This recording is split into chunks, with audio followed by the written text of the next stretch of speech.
Ganyan na ba ito?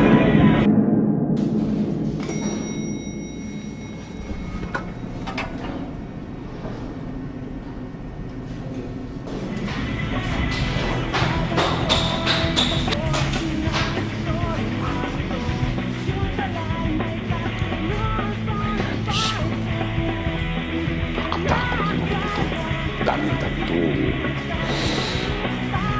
Tsaka yung amoy. Ay, kasabay ko pa dito sa Lupit.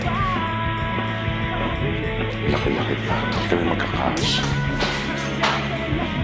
Diyos ko. Tagal naman bukas.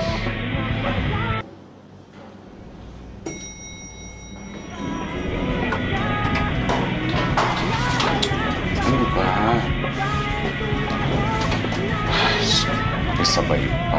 Puro tattoo. Oh my God. Criminal ba to? Ang bukas na to. Nakatakot. Kasama akong may tattoo. Diyos ko. Oh my God.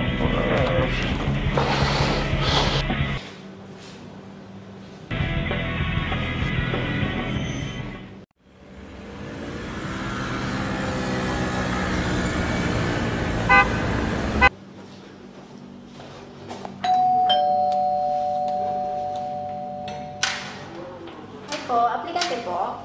Apo. Tabi po kayo.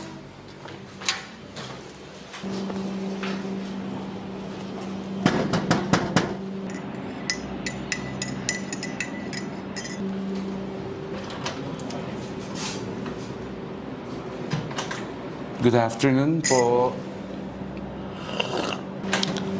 Good afternoon, sir.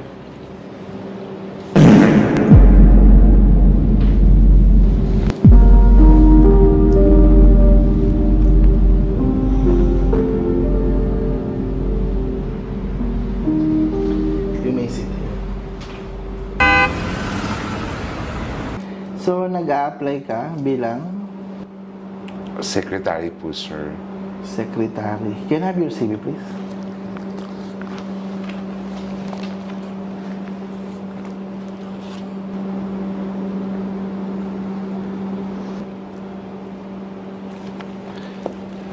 So, ikaw yung nakasabay ko kanina sa elevator? Opo. Okay. Pasensya na po sa mga nasabi ko. Kasi natakot po ako eh.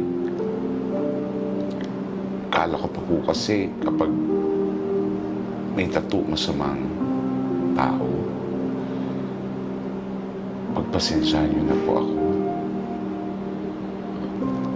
Ang taas ng pinag-aralan mo. Cum laude kang gumraduate. Pero ganun ang tingin mo sa mga tao may tattoo. In these days, tattoo is an art. Pero hindi dahil doon sa pinag-isipan mo ako ng ganun kanina, siguro iniisip mo, ex-convict ako na nakasabay mo sa isang elevator, nataka sa kulungan, ay hindi na kita tatanggapin.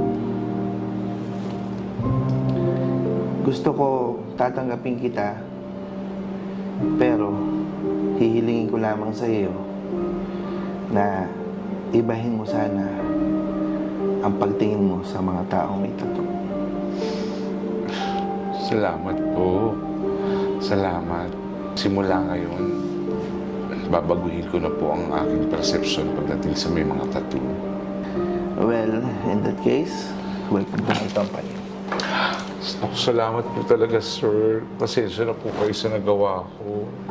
Walang anuman. Salamat po, sir.